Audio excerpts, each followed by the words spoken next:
wabarakatuh. Alhamdulillahirrabbilalamin.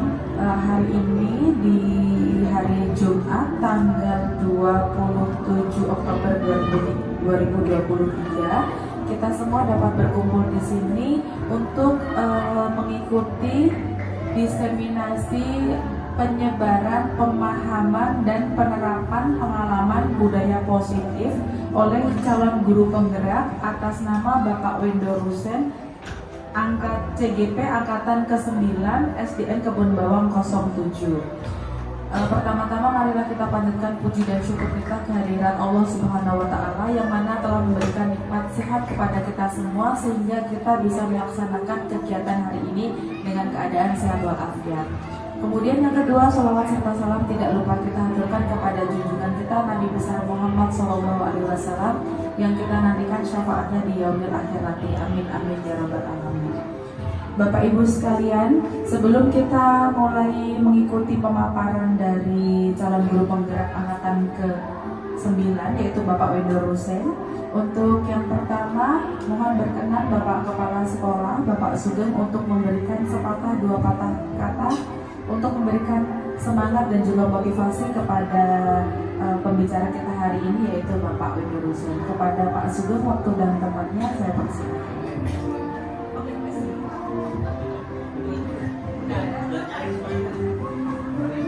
Baik Bapak Ibu, Bismillahirrahmanirrahim. Assalamualaikum warahmatullahi wabarakatuh.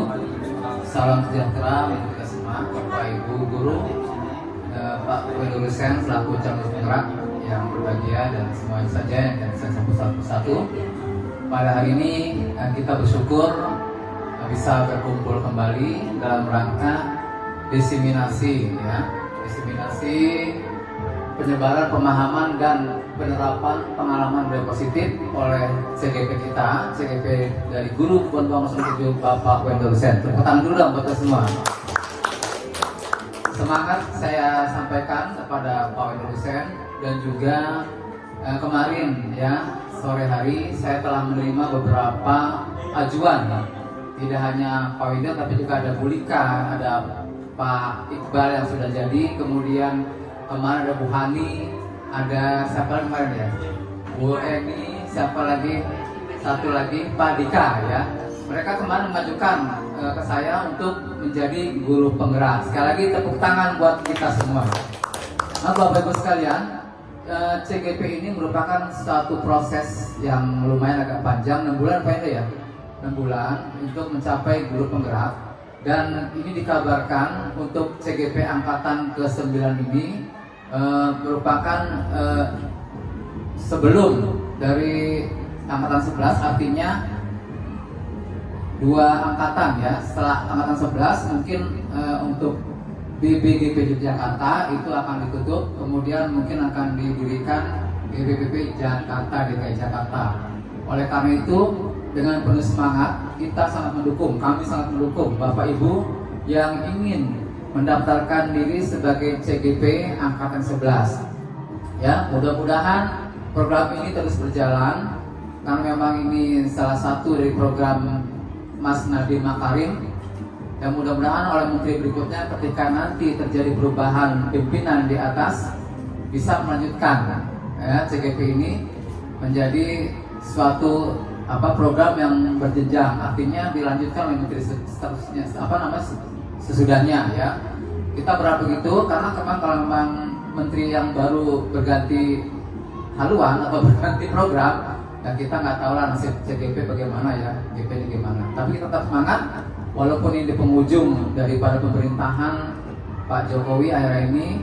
Mudah-mudahan kepemimpinan berikutnya akan dilanjutkan, diteruskan oleh menteri-menteri yang melanjutkan program ini. Sekali lagi saya ucapkan selamat kepada Pak Wendo dan yang lain-lain.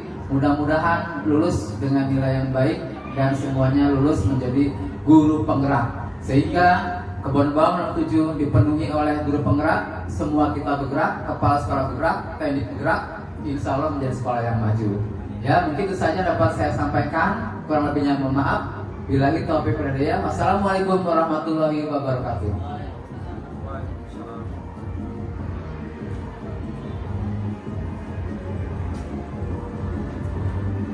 Baik, terima kasih kepada Bapak Kepala Sekolah SDN Kebun Bawang 07, Bapak Sugeng. Semoga apa yang beliau sampaikan ini bisa menjadi motivasi terkhususnya bagi kami yang akan baru mau memulai untuk mendaftar calon guru penggerak angkatan ke-11. Semoga diberikan kelancaran dan tidak menutup kemungkinan teman-teman yang lainnya insya Allah bisa menyusul. Kemudian untuk yang selanjutnya yaitu langsung saja mari kita bersama-sama dengarkan pemaparan dari calon guru penggerak kita yaitu Bapak Wendo Ruset dengan tema menyebarkan pemahaman dan penerapan pengalaman budaya positif yang sudah beliau lakukan di SDN Kebun Bawang 07. Kepada narasumber dipersilakan. Terima kasih Bu Lita. Bu Isya. Assalamualaikum warahmatullahi wabarakatuh.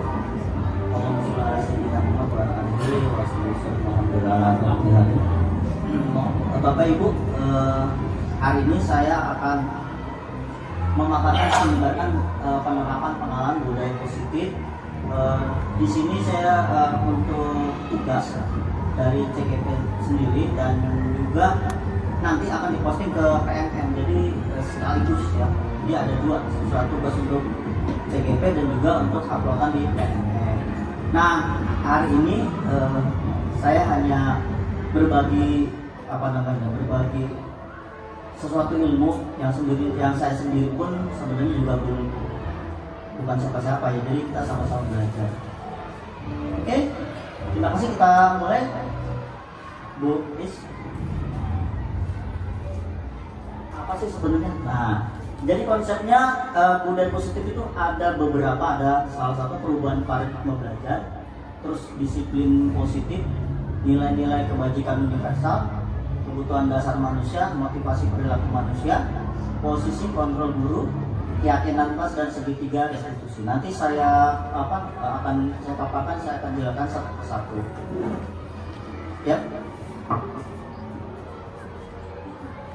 Nah, ini kata pikiran atau mind map-nya saya ambil dari Kementerian Pendidikan, Kebudayaan, Riset dan Teknologi. Jadi budaya positif dimulai dengan awalnya disiplin positif dan nilai kebajikan, itu nilai atau prinsip mulia yang dianut seseorang. Lanjut kebutuhan dasar manusia dan dunia berkualitas, itu cinta kasih, rasa memiliki dan dimiliki, penguasaan, kesenangan dan kebebasan. Dan ada teori motivasi, hukuman dan penghargaan serta restitusi. Yang menarik teori motivasi ini, ternyata hukuman dan penghargaan dilihat sama berbahayanya untuk murid. Nanti saya akan jelaskan kok bisa berbahaya. Lalu ada 5 posisi kontrol, itu ada guru sebenarnya. Ya, penghukum, pembuat orang merasa bersalah, dan teman, pemantau, manajer. Maksudnya posisi guru nanti ada 5 di sini. Nanti jelaskan. Dan ini adalah terakhir segitiga restitusi dan keyakinan kelas. Nah, apa itu segitiga restitusi nanti akan saya jelaskan juga di sana. Jadi diharap kita sama-sama menyimak ya. Oke, lanjut Bu. Ternyata pendidikan kita ya, pembelajaran kita dengan paradigma baru. Jadi paradigma yang lama sudah kita tinggalkan.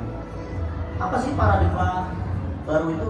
Ya ini, pembelajaran dengan paradigma baru merupakan pembelajaran yang dirancang dengan berdasarkan prinsip pembelajaran berdifferensiasi, sehingga para peserta didik belajar sesuai kebutuhannya berdasarkan tahap perkembangan sesuai teori psikologi modern untuk mewujudkan profil pelajar Pancasila. Tujuannya ke sana. Nah, ini salah satu profil pelajar Pancasila kan ada di sini. Ada penerimaan berkawal pada Tuhan Yang Esa dan berhak mulia, mandiri, berdampak kritis, kreatif, bergotong royong dan berkebinekaan global. Lanjut. Ini sebagai, tadi kan mungkin nggak kelihatan ya. Ini saya coba besar biar bisa terlihat. Dan sepertinya teman-teman sekarang pasti udah pada tahu tentang profil pelajar Pancasila. Oke, lanjut. Ini dia perubahan paradigma. Nah, saya mau masuk ke pembahasan tentang kenapa kok ada perubahan paradigma. Coba kita sama-sama kita coba ya kegiatan kepalan tangan. Kepalan tangan terpal. Ada A dan B. Anda dan teman Anda misalkan di sebelah, kita kepalkan tangan seperti ini. Ya, misalkan sebelum kepal taruh kertas, tulisan benda sesuatu berat untuk Anda, taruh di tangan, terus di kepala digenggam dengan erat. Terus teman Anda yang sebelah mencoba dengan sekuat tenaga dengan bercara untuk meminta memberikan benda tersebut, baik dengan merayu, ngancam kalau boleh, atau maksa. Terus jangan sampai saya akan melihat itu apakah terbuka karena paksaan atau karena memang diri sendiri akan membuka. Nah, seperti itu. Dan apa yang terjadi kalau saya pernah sama anak murid digenggam, temannya memaksa, ya, dipaksa, ternyata dia tidak membuka-buka, ada yang membuka. Ternyata ditanya motivasinya apa, saya nyerah aja, saya nyerah, mendingan saya buka. Ada bilang saya nggak mau nyerah, saya maunya saya genggam biar dia tidak bisa membuka dan tidak tahu apa yang saya tulis. Ternyata masalah membuka tangan atau menutup atau menggenggam tangan bukan dari paksaan dari luar, ternyata motifnya dari diri sendiri. Siapa yang akan membuka dan menutup itu adalah diri sendiri, yaitu kontrol diri, ya. Jadi bukan orang lain, berarti intinya kita lah yang menjadi pengontrolnya, diri sendiri. Seperti itu. Coba kalau coba nanti begitu bisa deh, ya. Silakan lanjut. Lalu kita masuk ke miskonsepsi tentang teori kontrol. Nah, ternyata selama ini paradigma lama itu adalah ilusi bahwa guru mengontrol murid. Dulu saya akan kontrol murid sebagaimana caranya. Lalu ada ilusi bahwa semua penguatan positif efektif, dan ini penguatan positif maksudnya gini, memberi hadiah, ya, memberi reward, bahkan menghukum sekalipun ternyata dipikir bermanfaat, ternyata tidak sama sekali ada manfaat, ya. Lalu ada ilusi bahwa orang dewasa berhak memaksa. Kayak kita nih, kita orang dewasa, kita kan mendidik anak-anak, ya, para anak-anak. Kita dewasa kita maksa, ternyata itu hanya sebuah ilusi. Bahkan ilusi bahwa kritik dan membuat rasa bersalah mampu menguatkan karakter juga benar. Misalkan kita panis dia salah, ternyata bukan tambah baik, bahkan itu jauh. Artinya ini adalah sebuah ilusi. Ada ilusi konsepsi tentang teori kontrol. Artinya semua orang yang akan mengontrol diri sendiri, bukan dipaksa dari luar, tapi dari diri sendiri. Lanjut tulis. Lagi. Ada perubahan paradigma dari stimulus respon. Stimulus itu rangsangan, ya, rangsangan, dan ke teori kontrol atau teori pilihan. Ini paradigma yang terbaru, ada teori pilihan. Siapa sesungguhnya yang memiliki kontrol? Apakah orang lain? Apakah diri kita? Contohnya stimulus respon. Kita mencoba mengubah orang agar kita berpandang sama dengan dia, dengan kita. Ternyata teori kontrol pilihan, kita berusaha memahami pandangan orang yang tentang dunia. Artinya kita nggak bisa memaksa pemahaman kita ke dia, tapi kita harus membuka pikiran, ya kan, untuk berusaha memahami pandangan tentang orang lain tentang dunia. Lalu yang kedua, perilaku buruk dilihat sebagai suatu kesalahan. Nih kasusnya kayak anak, ini anak bandel itu salah, ya, memang pasti salah. Tapi ternyata dalam teori pilihan, semua perilaku memiliki tujuan. Kenapa anak bisa berantem? Dia nggak semata-mata bilang-bilang, tapi ada tujuan yang tertentu. Nanti ada kaitannya di belakangnya. Lalu orang lain bisa mengontrol saya. Seperti kita mengontrol murid kan, merasa tadi kan miskonsepsi. Ternyata dalam teori pilihan hanya Anda yang bisa mengontrol diri kita sendiri. Mau kita berbuat baik, berbuat jahat, ya, artinya ada dorongan motivasi dari diri sendiri atau intrinsik, ya. Lalu pemaksaan ada pada saat rujukan guys. Nah, kita kadang-kadang kita maksa anak ketika ujung kita gagal, baru kita paksa. Bagaimana caranya? Ternyata itu adalah sesuatu yang paling lama.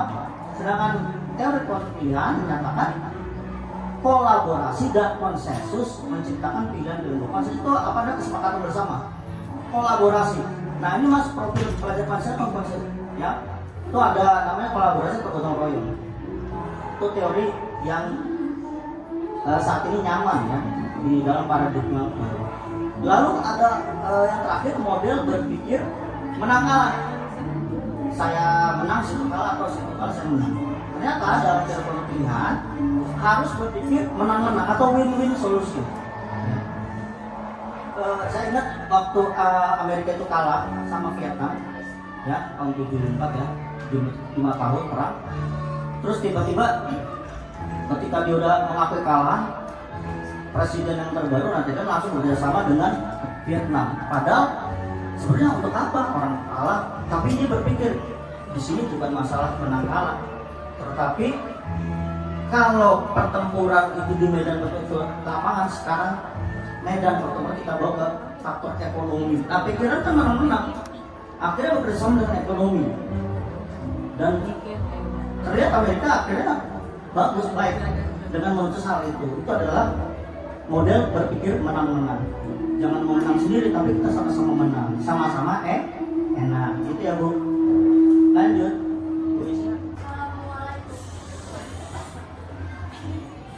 Sekarang kita masuk ke disiplin positif. Nah, Bapak Ibu, apa sih yang terpikir oleh Bapak Ibu tentang kata disiplin? Bu Denis, kira-kira apa disiplin? Apa yang terpikir? Rapi, rajin, Burona, tertib, Butia. Disiplin itu Ikut sesuai aturan, betul? Karena menyangkut aturan ya. Kawarta, disiplin, tepat waktu, Pak Agus. ya. Apa Wan? Tepat waktu aja ya. Oke. Sekarang kita lihat disiplin positif. Coba, Bu Is, silakan. Nah, ternyata disiplin positif itu berasal dari kata disiplina, yang artinya belajar, dari bahasa Latin ya. Mengacu pada disiplin diri yang memiliki tanggung jawab terhadap apa yang dilakukan berdasarkan nilai-nilai yang diyakini. Lalu konteksnya disiplin positif merupakan salah satu cara penerapan disiplin yang bertujuan untuk menemukan kesadaran serta memberdayakan peserta didik tanpa imbalan atau penanganan ancaman atau hukuman. Ini berat. Memberdayakan peserta didik tanpa imbalan, penghargaan atau reward, ancaman atau hukuman. Saya pernah sih melakukan reward ya, misalkan Pak Kalima, kalau bisa saya kasih uang 5.000. Ternyata di sini di dalam penerapan ini disalahkan, tidak dibenarkan. Jadi sebagai pendidik tujuan kita adalah menciptakan peserta didik yang memiliki disiplin diri sehingga mereka berperilaku mengacu kepada nilai-nilai kebajikan universal atau kebajikan yang umum ya, seluruhnya ada, dan memiliki motivasi intrinsik. Intrinsik artinya dari dalam diri. Dalam perubahan perilaku ada yang lebih baik, bukan dipaksa dari luar, tetapi dalam diri nyasar. Oke, kita lanjut. Nilai-nilai kebajikan berhubungan dengan budaya positif, berhubungan dengan yang tadi kita bahas. Disiplin positif, coba. Nah, ini adalah nilai-nilai kebajikan. Nilai kebajikan itu adalah nilai yang disepakati bersama lepas dari suku, agama, budaya, bangsa, bahasa maupun latar belakang apapun orangnya. Jadi prinsip ini umum, universal, maksudnya seluruh dunia mengatakan hal sama. Kita harus baik kepada orang tua di seluruh dunia, sampai namanya suku terpedalam juga pasti menghormati orang tua, itu adalah adab. Jadi kita sepakat semuanya, tanpa harus agama apa, rasa apa, tapi tetap pasti kita meyakini hal itu adalah hal benar secara kebajikan di seluruh dunia. Nah, ada beberapa contoh nilai kebajikan institusi atau organisasi. Kalau Kemendikbudristek kan dia menunjukkan profil Pancasila. Di situ ada nilai kebajikan, contohnya beriman dan bertakwa, pada Tuhan yang Maha Esa dan berakhlak mulia, berkebijakan global, gotong royong, mandiri, kreatif, dan benar kritis. Ada juga nih keterampilan hidup life skill ini dari perusahaan lain ya. Dapat dipercaya, lurus hati, terus ya pendengar yang aktif, tidak menggunakan orang lain dan memberikan yang terbaik. Ada juga dari program kebajikan dari Ibu Primary Years Program atau PYP. Ada toleransi, rasa hormat, integritas, mandiri, empati, pengetahuan, kreativitas, kerjasama, kejadian dan komitmen. Ini semua contoh-contoh nilai kebajikan yang semua orang pasti sepakat, ya, pasti sepakat dimanapun di seluruh dunia berada. Oke, lanjut. Nah, ini adalah kebutuhan dasar manusia. Apa sih kebutuhan dasar manusia? Makan. Apa lagi? Wajib. Keamanan, kesehatan, masuk nggak? Masuk. Pangan, papan, jangan sandang itu salah satunya. Itu dalam penilaian ekonomi. Kalau misalkan ini psikologi, coba kita buka guys. Nah, kebutuhan dasar manusia adalah kebutuhan dasar segala sesuatu yang kita lakukan untuk mendapatkan apa yang kita inginkan. Jadi kita inginkan itu kebutuhan dasar. Seluruh yang kita lakukan memiliki tujuan tertentu dan semua usaha terbaik yang kita lakukan adalah dalam rangka agar kebutuhan dasar manusia tercapai dengan baik. Bila perlu melakukan kekerasan karena kebutuhan di tempat tertentu, tapi bukan di sini. Itu contohnya. Lanjut, please. Nah, ini dia. Ternyata ada 5 kebutuhan dasar manusia dihubungkan dengan kebutuhan di sekolah itu mendidik kita, anak-anak kita, ya. Salah satunya bertahan hidup, makan, tempat tinggal, pakaian, kesehatan, keamanan, sandang, papan tangan, ya kan, untuk 3 pokok ya kebutuhan. Dan yang kedua adalah kasih sayang dan rasa diterima. Misalnya rasa terima, dipelajari berbagi, kerjasama, menjadi bagian dari kelompok. Ini anak-anak pasti membutuhkan rasa kasih sayang karena kita memang mengajarkan anak kecil, kita orang dewasa yang mengajar anak kecil. Dan di sini penguasaan atau powerful kalau bahasa Inggrisnya itu tentang harga diri, keinginan untuk dianggap. Coba kita perhatiin ini teman-teman, keinginan untuk itu ada beberapa memimpin prestasi diakui di negara itu anak-anak itu paling suka harga dirinya itu diperhatikan, keinginan yang dianggap. Memimpin itu bahkan anak-anak kalau misalnya siapa dia pasti mereka melakukan tuntutan. Kenapa? Memang ciri kebutuhan dasar manusia itu salah satunya. Makanya jangan heran kalau ada mohon maaf nih seperti Hitler, karena memang dia kebutuhan dia untuk memimpin, menguasai, itu power ya. Itu maksudnya yang negatif begitu. Lalu kebebasan, setiap manusia memang ingin bebas walaupun di dalam peraturan yang sudah ada. Maksudnya bebas mandiri, memiliki pilihan, mungkin mencoba hal baru, mampu mengendalikan arah dirinya.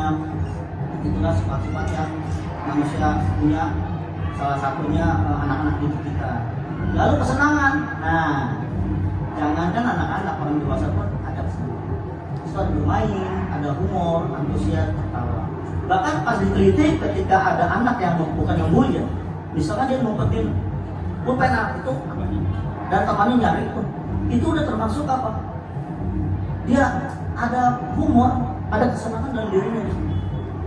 Itu ngumpetin pulpennya, dia senang. Nah itu memang anak seperti itu. Ya. Oke, lanjut.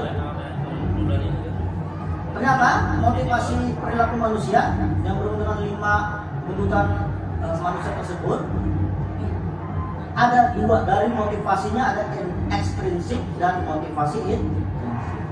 Ekstrinsik itu apa sih? Untuk menghindari ketidaknyamanan hukum. Misalkan anak ditanya, nih pasti ditanya, kenapa kamu masuk tepat waktu? Pasti mereka jawab, biar nggak kena hukuman Pak. Tuh, biar tidak kena hukuman. Dia menghindari ketidaknyamanan. Ya, Pak gua nggak nyaman kalau dihukum, mendingan mendingan masuk tepat waktu. Tapi ternyata dari luar, bukan dari diri. Kalau sudah sadar, motivasi intrinsiknya adanya. Dia datang ke sekolah tepat waktu karena menyadari bahwa harus melakukan hal itu dalam diri dia sendiri untuk menjadi orang yang diinginkan dan menghargai diri sendiri dengan nilai-nilai percaya. Nilai apa yang tadi, nilai-nilai yang kebajikan dan tadi, misalkan disiplin dan kebutuhan lainnya. Nah, jadi motivasinya ada dua untuk mendapat imbalan penghargaan. Ini yang kedua, untuk mendapatkan imbalan penghargaan dari orang lain, dia juara, dia mau maju tampil, karena si anak pengen apa? Dikasih reward sama gurunya. Dan terjadi ketika misalkan gurunya nggak ada, digantikan guru orang lain, misalkan dia terbiasa dikasih reward sama gurunya karena menjawab betul, paling pintar dah, kasih 5.000 lumayan nih, besok lagi nih. Gurunya nggak hadir, yang hadir guru orang lain. Ternyata siapa yang bisa anak-anak pertanyaan itu, dia nggak mau jawab kan? Cuma orang gua nggak bakal dikasih goceng 5.000, kenapa? Orang nggak ada gurunya. Nah, akhirnya ketergantungan kan itu membuat suatu hal yang buruk terhadap anak. Itu contoh seperti itu. Jadi tidak bagus menurut psikologi paradigma pendidikan pada saat ini. Lanjut, Buis. Nah, ini ada teori hukuman, konsekuensi dan restitusi. Hukuman biasanya tidak terencana atau tiba-tiba, murid tidak tahu apa yang terjadi, tidak dilibatkan. Bersifat satu arah, berupa hukuman fisik, psikis. Nggak ada ya waktu kita buat peraturan sekolah, misalnya anak-anak itu dilibatkan. Nah, peraturan apa yang harus kita lakukan? Nggak ada. Kita kan memang satu, kita buat itu aturan-aturan. Dan kita mengharap bahwa anak itu harus taat pada peraturan. Kalau teori konsekuensi sama, sebenarnya dia masuk ke positif, tapi hukuman lebih ke tidak dibenarkan dalam dunia pendidikan pada saat ini. Konsekuensi terencana disepakati sesuai peraturan, tapi murid tetap dibuat tidak nyaman karena ada konsekuensi. Nih, kalau kamu telat, konsekuensinya kamu harus lari, akan begitu. Masih tetap tidak enak bagi murid-murid sendiri. Sikap guru selalu memonitor murid dia tiap hari. Mana yang anak itu sering terlambat, kita monitor aja. Akhirnya kerjaan kita nggak habis hanya untuk monitor masalah ini. Ya. Lalu ada restitusi, yaitu proses menciptakan kondisi bagi murid untuk memperbaiki kesalahan, yaitu proses kolaboratif yang mengajarkan murid untuk mencari solusi. Nah, ini sebenarnya intinya, ini sebenarnya nanti berujung seperti ini. Lanjut, Buis. Apa itu restitusi? Yang disebut tadi adalah proses menciptakan kondisi bagi murid untuk memperbaiki kesalahan mereka, sehingga mereka bisa kembali pada kelompok mereka dengan karakter yang lebih kuat. Restitusi juga merupakan proses kolaboratif atau kerjasama yang mengajarkan murid untuk mencari solusi untuk masalah mereka.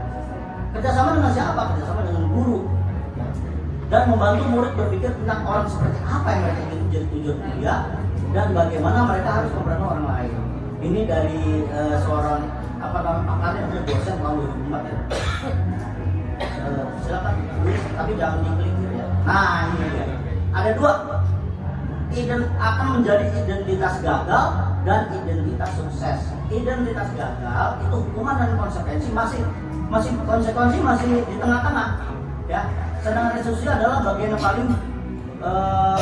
paling dimaukan oleh misalkan kita selama ini mengajar. Nah, ini hukuman. Selalu apa? Sesuatu yang menyakitkan harus terjadi, pasti. Hukuman itu pasti menyakitkan. Kalau konsekuensinya sesuatu memang harus terjadi, itulah konsekuensi. Tetapi kalau restitusi merupakan pilihan. Jadi ditanya, apakah perbuatan itu benar atau salah? Anak akan menjawab, iya Pak, salah. Terus kalau salah, bagaimana cara membetulkan? Nah, itu kembali anak. Jadi anak berpikir, membuat diri termasuk dirinya, dia mengeluarkan ide. Ya, oh iya, akhirnya dia sadar kalau memang salah. Bukan kamu salah begini begitu. Ya, anak udah mati untuk itu ya, otaknya, pikirannya. Lalu hukuman tidak nyaman untuk murid, anak untuk jangka waktu. Mohon maaf, saya pernah terjadi di SMP.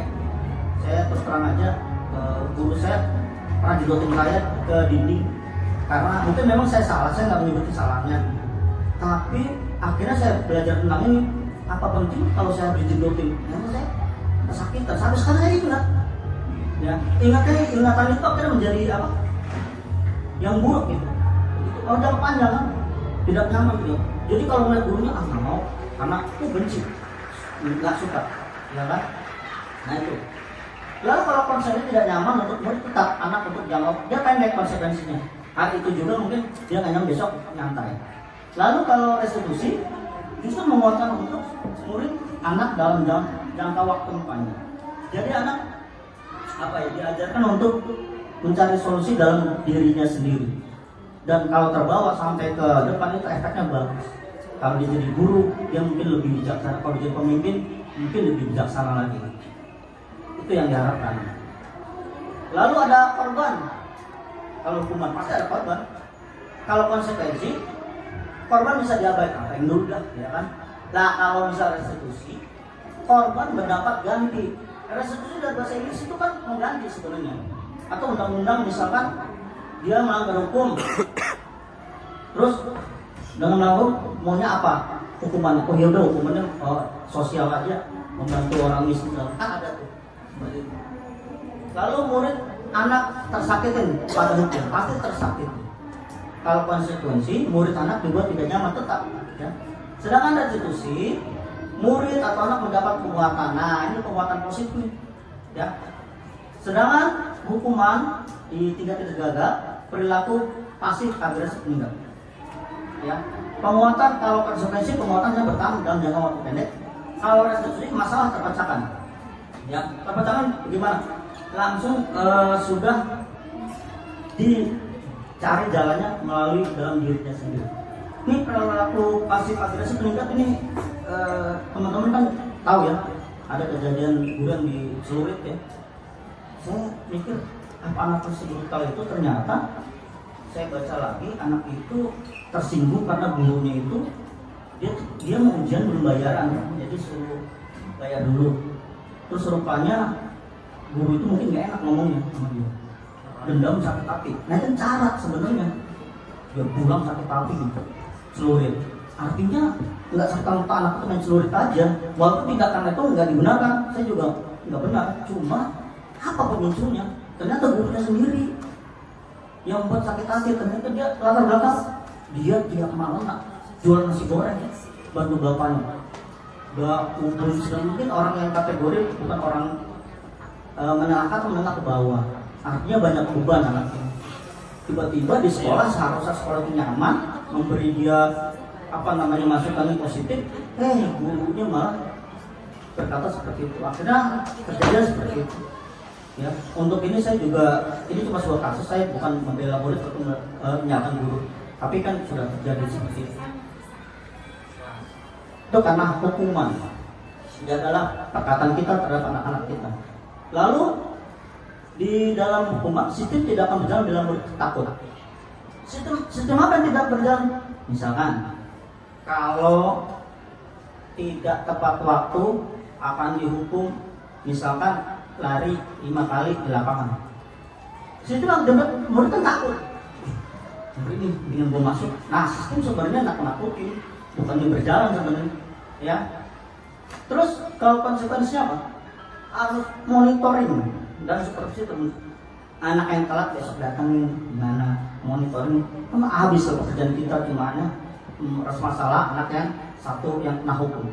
Lalu restitusi, nah ini solusinya pada saat itu tepat.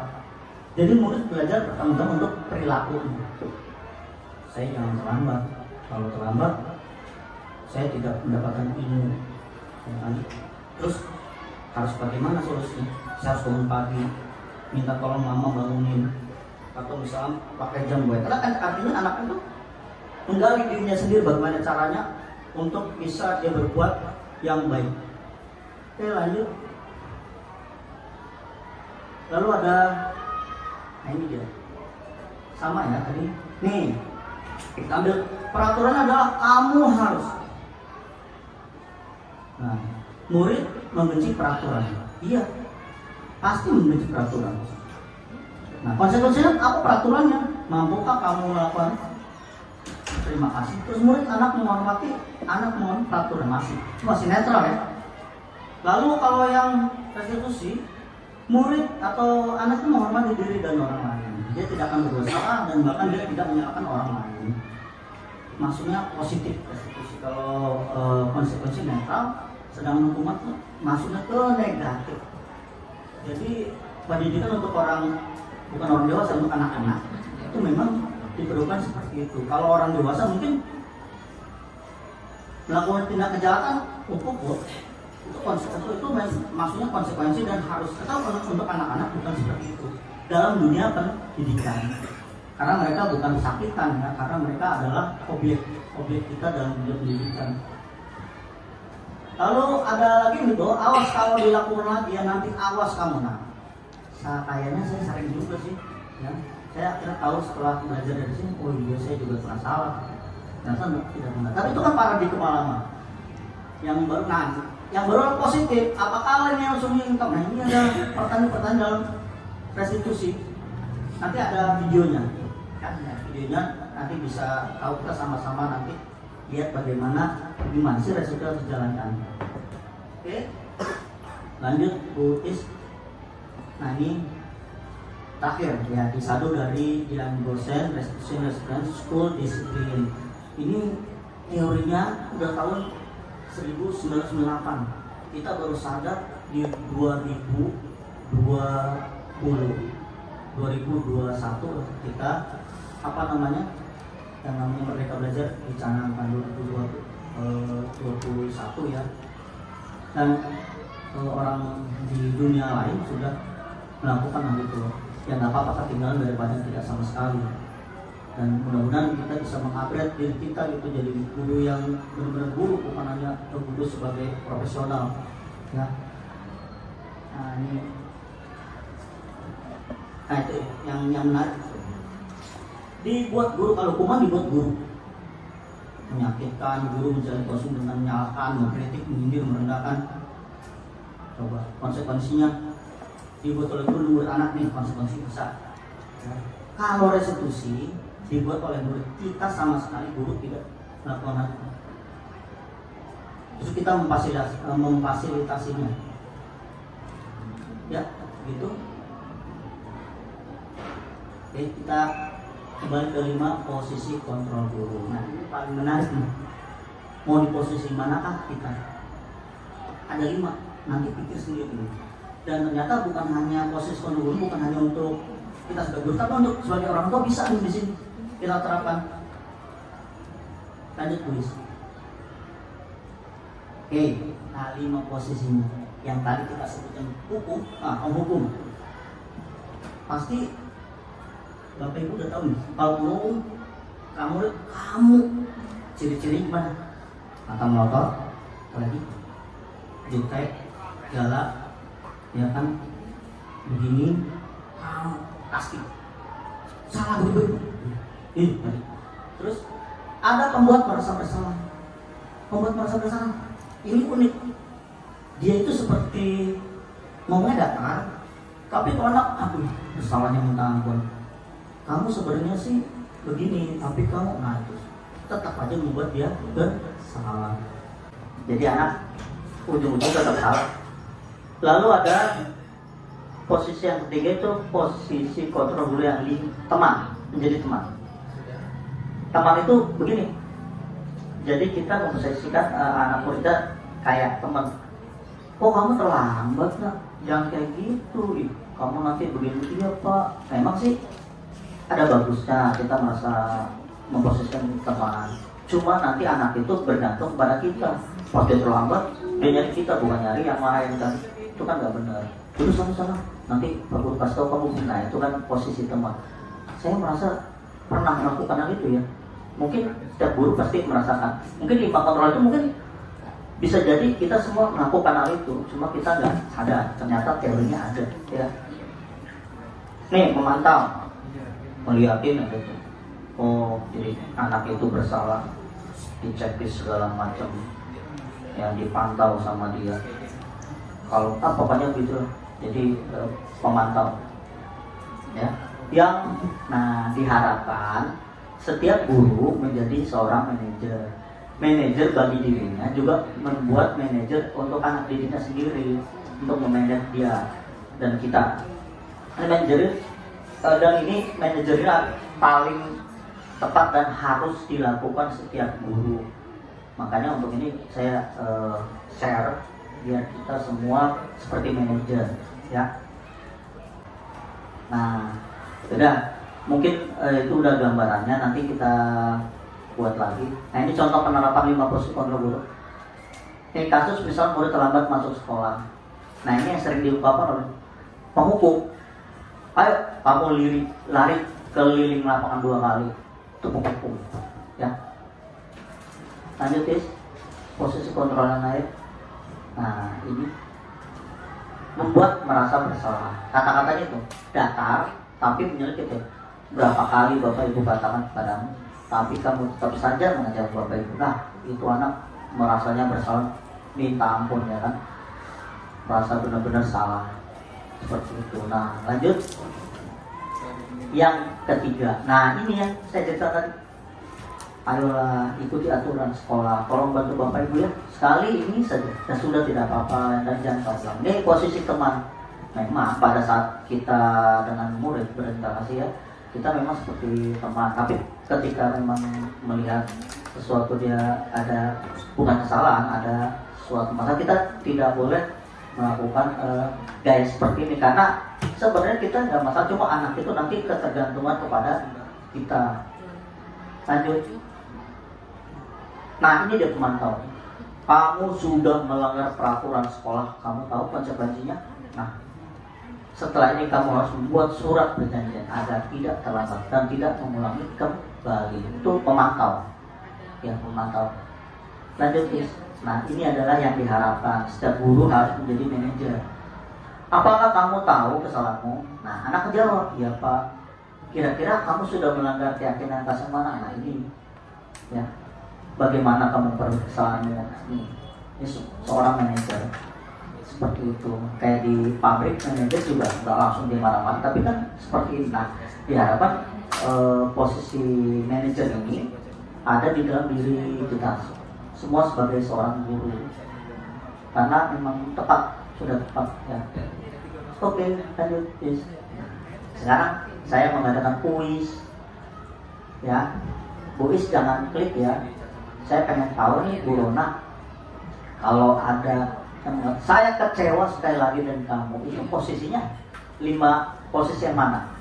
Posisi kontrol yang mana? Ya, silakan, Bu. Bu Kiki, apa dia pemantau, apa dia manajer, pembuat merasa bersalah, benar nih? Oke, kita kunci, ya. Klik. Nah, Bu Is, coba kita klik. Yang ada tulisan klik here. Pembuat merasa bersalah. Udah masuk, ya, langsung. Oke, mantap, Bu. Oke, kembali klik here lagi, biar kita balik.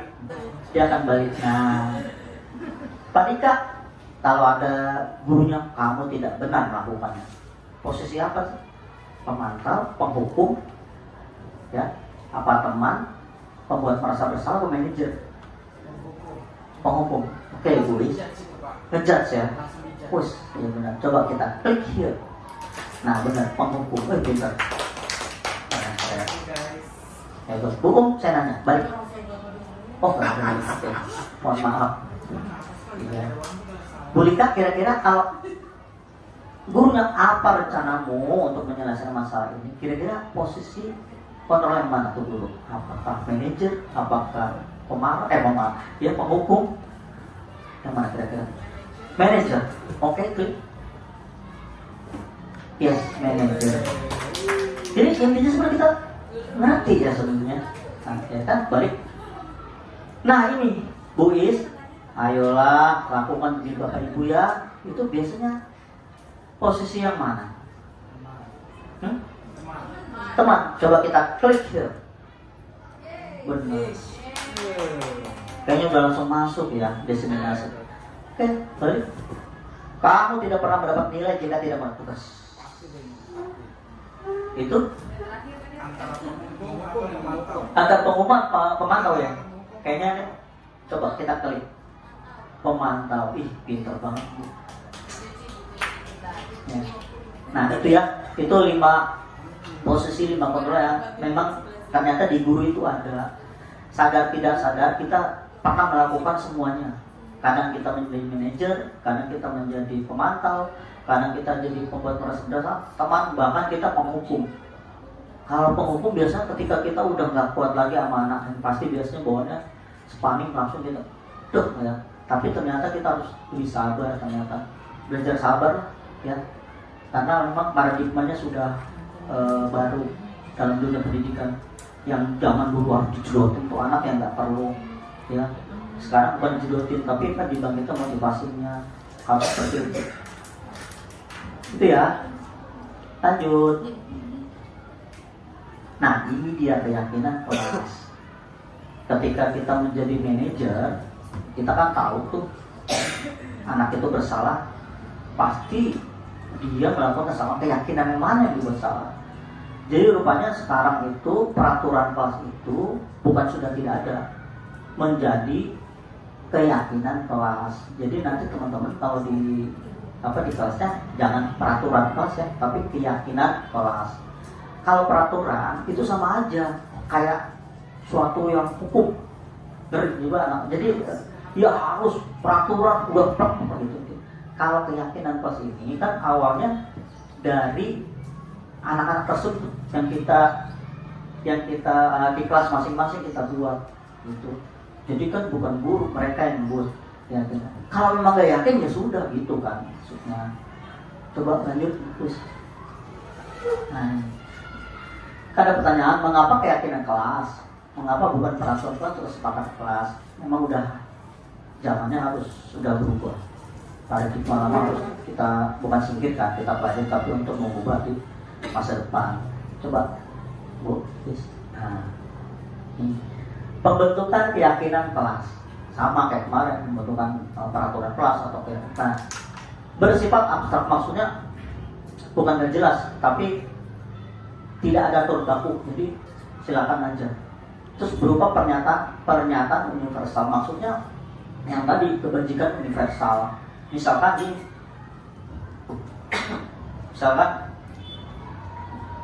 anak-anak menuliskan tidak boleh terlambat. Dalam membuat keyakinan kelas tidak ada kata yang negatif. Kalau tidak itu berarti nggak boleh. Diubah. Masuk tepat waktu. Tuh. Ya, masuk tepat waktu. Jangan ada kata-kata yang negatif. Masuk tepat waktu. Nah, masuk tepat waktu, kebajikannya apa? Apa nilai universal dari sana masuk tepat waktu? Berarti disiplin. Jadi di kelas itu ada keyakinan kelas hanya 3 atau 5 nggak masalah. Nggak usah berderet panjang. Ada 17, 12 ini itu nggak perlu. Ada 3 aja, disiplin. Terus menghormati orang lain. Misalkan ketika anak berantem, kita tanya, karena kita udah membuat kan keyakinan kelas, kenapa kamu berantem itu kamu berarti melanggar apa? Keyakinan kelas mana? Menghormati orang lain Pak. Nah, nggak perlu ada dilarang berantem, dilarang ribut ya. Nah seperti itu. Saya bisa kalau memang kita mau buat di kelas, saya bisa mendampingi ya. Sesuai dengan kondisi kelas dan sekolah sehingga mudah diterapkan. Dilibatkan saat membuat keyakinan. Kalau dilibatkan anak-anak dilibatkan. Jadi bukan dari kita, dari anak-anak itu sendiri ya. Jadi kondisi kelas itu maksudnya kalau dia kelas 1 mungkin gurunya itu memang karena kan belajar harus memang langsung turun ya, karena kan anak masih pemikiran masih belum terlalu seperti anak kelas 4, 5, 6 atau 3 sekalipun ya. Itu ini gambar anak-anak saya gitu. Lanjut quiz. Lanjut lagi. Segitiga restitusi. Tadi kalau ada yang nanya, Pak, segitiga restitusi apa? Nah itu tadi kalau kita pencet nanti akan kembali ke penjelasannya. Nah ini dia suatu proses dialog yang dijalankan guru agar dapat menghasilkan murid yang mandiri dan bertanggung jawab. Ini segitiganya. Awalnya dari mana dulu? Apakah harus dari validasi tindakan atau menstabilkan atau menanyakan keyakinan? Coba guys kita. Nah, pertama menstabilkan identitas. Jadi gini, berdasarkan prinsip membuat kesalahan adalah bagian dari proses belajar. Jadi anak salah ternyata selain masa kriminal beda ya. Kalau memang kayak misalnya anak SD atau SMK yang bisa tahun beda. Nah ini kesalahan, misalkan dia berantem sama temannya, artinya dia berbuat salah, tapi itu ada proses belajar, bukan dianggap suatu keburukan, tapi itu proses pembelajaran. Pertanyaan sebenarnya berbuat salah itu wajar. Tidak ada manusia yang sempurna. Bapak Ibu juga pernah melakukan kesalahan. Bapak Ibu tidak mau mencari siapa yang salah, tapi ingin mencari solusi dari masalah ini. Kamu berhak merasa begitu. Jadi ketika anak itu berantem, kita nggak langsung kita marah, tetapi kita ajak dia berdialog. Terus kata-kata ini magic ya. Jadi anak-anak itu seperti diayomi seperti itu. Nah itu adalah menstabilkan identitas. Apa sih masalahnya dari sini? Dan yang kedua, tulis validasi tindakan yang salah. Nah berdasarkan setiap perilaku berupaya memenuhi suatu kebutuhan tertentu dan 5 kebutuhan tadi kan. Jadi apa pertanyaan? Kamu melakukannya karena mempertahankan sesuatu yang penting bagimu. Boleh juga. Contohnya kamu patut bangga karena telah melindungi sesuatu yang penting bagimu. Nah, padahal kamu bisa melakukan hal buruk dari kamu pasti punya alasan mengapa hal ini kamu lakukan. Kita coba deh sama anak murid kita, kayak kita ngomongin, saya pernah nyoba, akhirnya iya ternyata teori-teori ini di praktek itu ternyata memang bagus, baik dan itu, dan betul-betul ternyata kayak seperti ada solusi dan hal baru untuk kita ya. Dan validasi kita, apa sih kesalahannya? Yang kita validkan. Kalau salah bukan langsung disalahin. Nah ini yang ketiga, ketika dia tahu salah, berarti yang ketiga Buis, nah menanyakan keyakinannya. Keyakinannya mah keyakinan kelas tadi yang kita sepakat telah buat.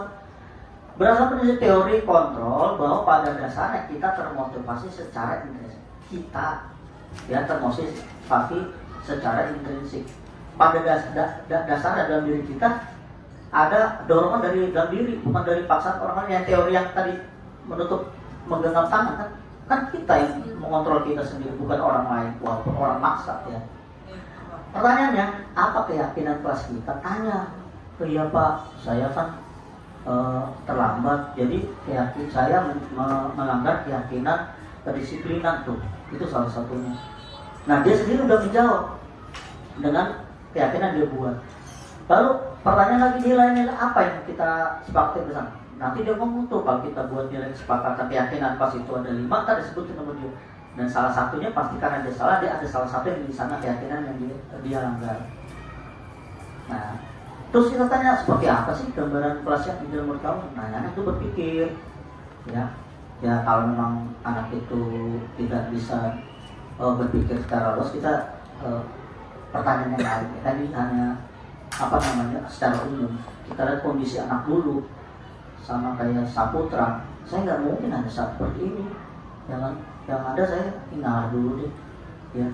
Yang ketiga, yang kamu ingin menjadi orang yang seperti apa? Nah, kalau muda anak bandel terus kamu mau jadi apa sih? Nah pasti dia mikir kan, jadi apa saya?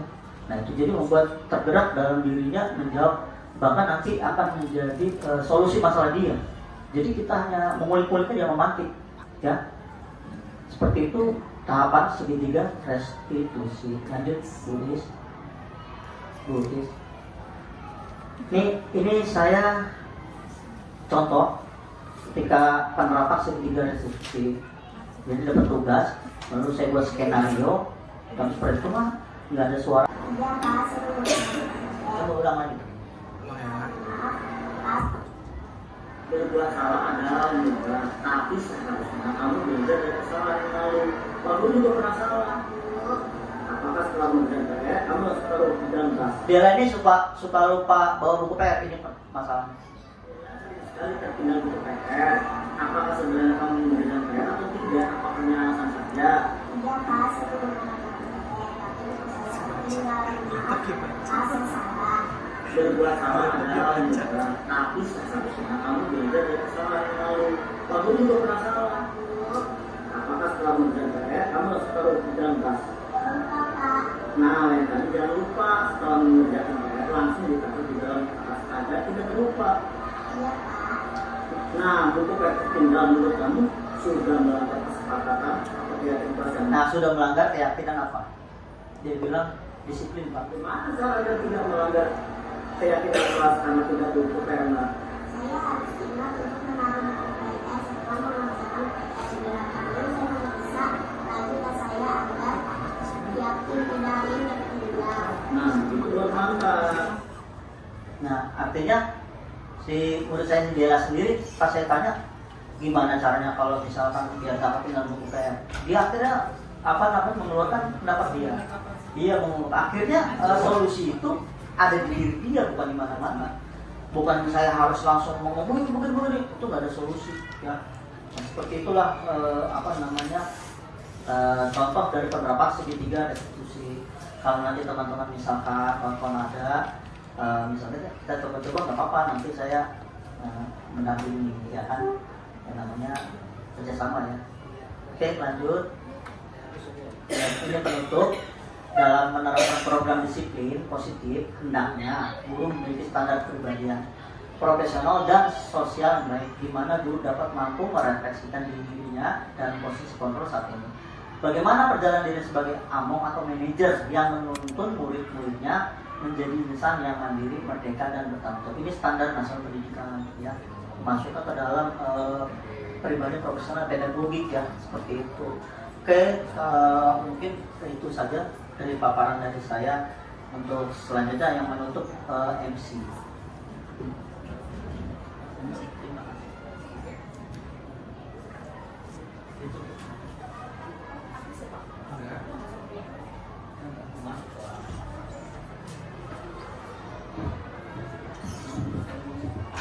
Baik Bapak Ibu sekalian, demikian tadi adalah pemaparan dari Bapak Wendo Ruslen sebagai calon guru penggerak angkatan ke-9 yang sudah memaparkan materinya. Ini ada pepatah ing ngarsa sung tulodo ing madya mangun karso tut wuri handayani. Semoga dari istilah ini ada yang tahu Bapak Ibu istilahnya apa? Apa Bu Kiki? Artinya contoh ya, tulodo itu adalah contoh. Kemudian ing madya mangun karso, di depan, yang di tengah memberikan, di tengah membangun ide dan gagasan. iya betul. Kemudian tuturi handayani, Di belakang, yang belakang memberikan dukungan atau dorongan, motivasi. Ya, semoga pemaparan yang disampaikan tadi itu bisa menambahkan wawasan kita mengenai tadi ada punishment, kemudian reward, kemudian ada juga membuat siswa merasa bersalah, kemudian ada kesepakatan kelas dan lain sebagainya. Kami sebagai guru terus terang merasa terbantu dan juga mendapatkan ilmu baru Pak dari penjelasan. Ibu, saya selaku moderator di hari ini, acara hari ini, mohon maaf apabila dalam menyampaikan dan juga memandu acara di hari ini masih banyak kekurangan. Mohon dibukakan pintu maaf yang selebar-lebarnya apabila ada kesalahan dan juga tutur kata yang kurang berkenan di hati Bapak Ibu sekalian. Akhir kata, wabillahi taufiq wal hidayah. Wassalamualaikum warahmatullahi wabarakatuh.